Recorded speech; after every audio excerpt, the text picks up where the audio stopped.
everyone, I organized the office. If you saw my last video, you would know that this office sewing room was a hot mess, and now it is not. It is not perfect, but it is a lot better than it was in the last video.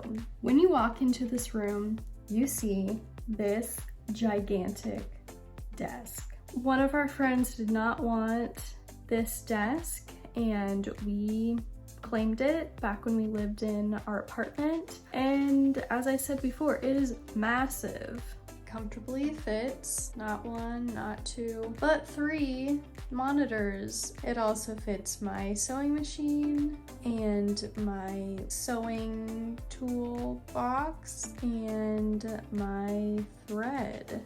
The downside to having a massive desk in a pretty small room is that it takes up a massive amount of real estate. I am thankful to have it. Do I use 3 monitors at a time? Not really, but we have them. So what I can do is I can be sewing here.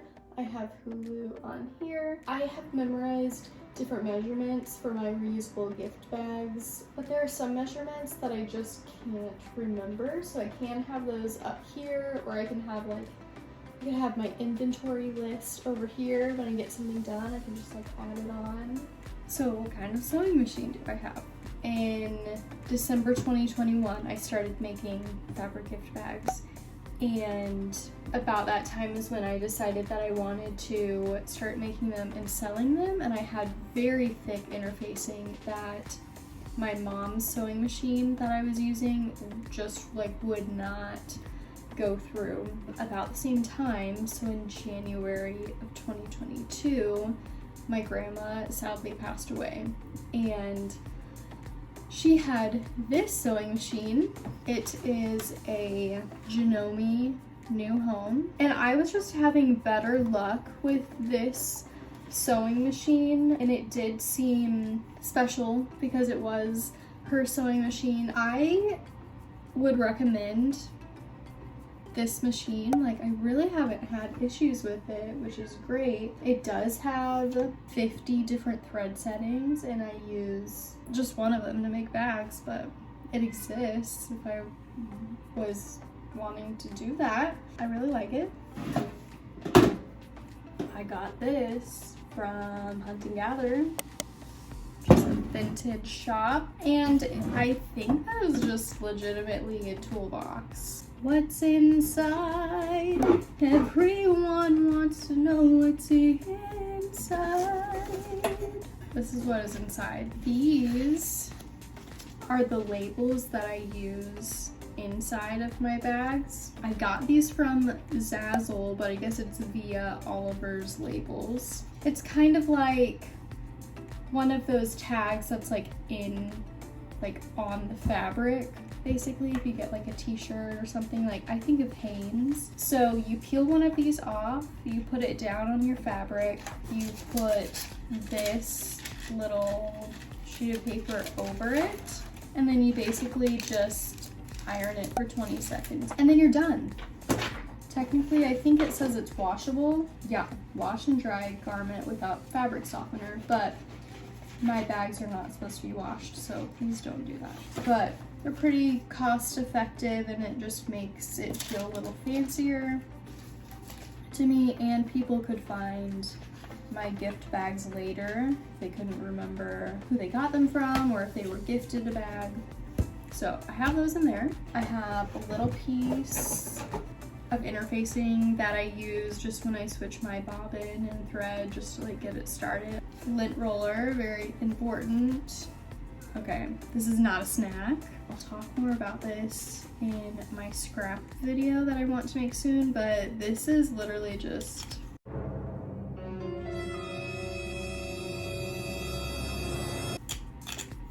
leftover thread.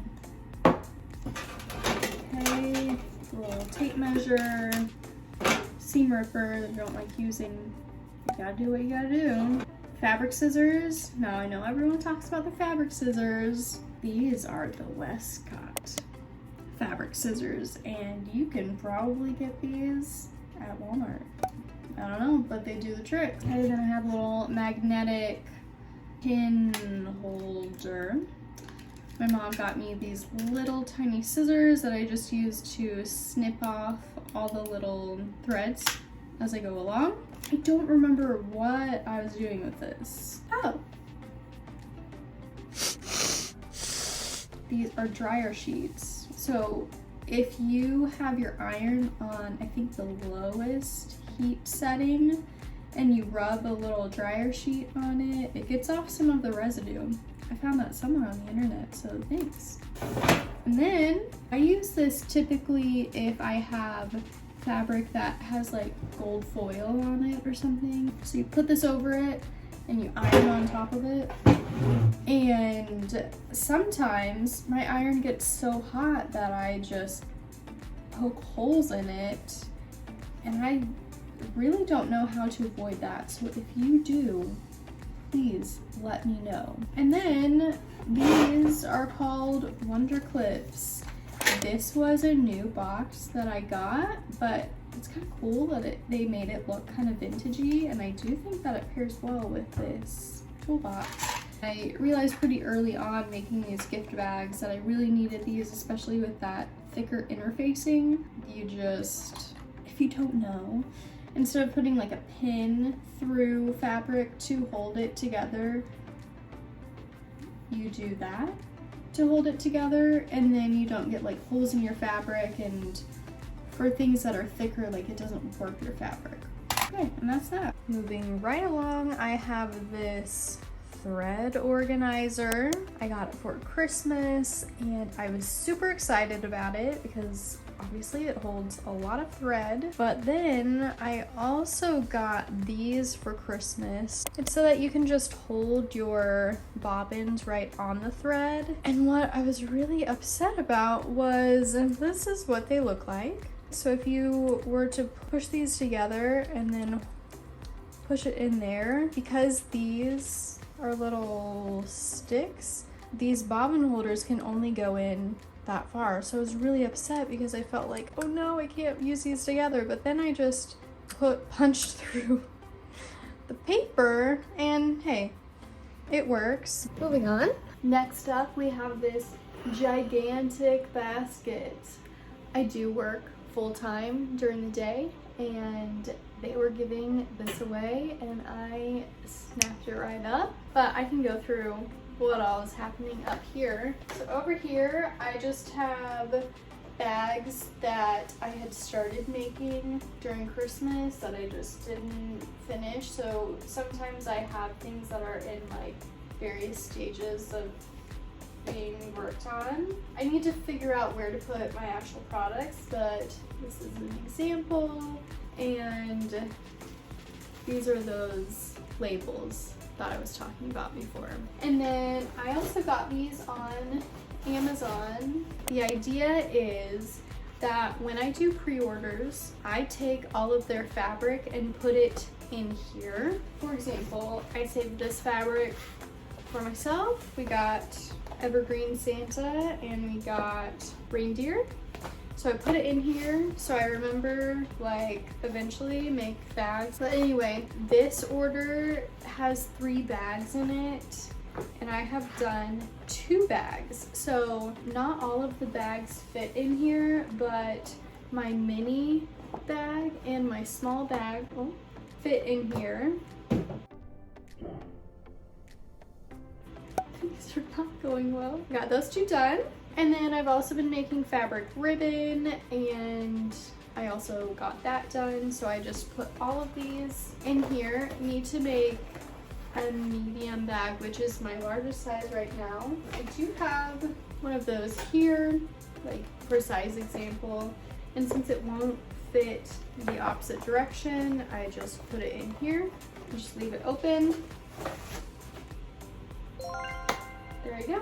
And then I keep making them. And then here I have fabric that needs to be cut. One project that I have been able to get done since this room has been getting more clean is I made a bag for the baby, and like these are the colors in the nursery. So I just need to cut this fabric. That's why I left it out here. And then my mom is a big supporter of my business, which is amazing. So I still need to make these bags for her, and it would be in one of these folders, but the order was too big, so I got a little bag. This is a paper sorter turned fabric sorter. So what I have in here is not all of my fabric, but what I have are the styles that I feel like are kind of current or like relevant right now. So these are just things that I want kind of out here, pretty accessible. All of this fabric has been cut and it has been paired with its lining inside. So this is how I like to store things. So I have the largest bags, which looks like I have small left. I don't have any more medium left to make, and then I have the mini bags as well. So when I want to make something, or even if I need to count something, like recount, like all of these are paired together, and I just fold it, and then I put it back in the bag, and then I put it in here. That's that system. I used to have a box full of these bags. What I do with these is I literally just rip these handles off because I don't sell enough basically to need like 1,000 handles. So right now what I do is I just rip these handles off, and if you're like, well, that doesn't match your brand, which is about sustainability and reusing things and stuff like that, well, that is where the fabric ribbon comes in. Because you have like a pretty nice paper bag left over, I just tie the fabric ribbon around it, and like you can reuse that paper bag until you can't anymore. Then you could recycle it, and then you still have a cool fabric ribbon that you can use for what you want. All that to say, I had a box that was storing these, and then I just felt like the box was too bulky, so for right now I'm just storing those in here. So that is that station. Moving over even more, so I do a lot of ironing with the gift bag, so I have that there. I have this little water spout thing to fill this up, and then I also have a glue gun that I use for the bags. I have an extension cord, a power strip, and then I think I have some odds and ends in this. Probably from my childhood, or it might be my brother's, probably my brother's. Just some odds and ends, like this is the brand of glue sticks that I use. These are from eating out. Probably had like salsa in it or something. I have been using these to hold like the littlest scraps of fabric, but these were both like filled. Like I really couldn't pack any more in, so I switched that up, and you can see more of that when I make that scrap video. Speaking of scraps, these are from getting the handles off, interfacing that I cut off, and for repurposing, I can't remember what my mom said came in this, but this was my grandpa's. He didn't want it. I'm sure it was like, I don't know, it kind of looks like a shower curtain would have been in here or something. And what I do with this is, so when I went on my trip to Arizona, like I took this everywhere with me. So what I had was, I had prepped a lot of fabric ribbon while I went there because I knew like I couldn't bring my sewing machine with me. But what I did was I was prepping all of this fabric ribbon, so I just like fray the edges. It's a good like on the go thing. And that is that. It's like I have a cutting mat there.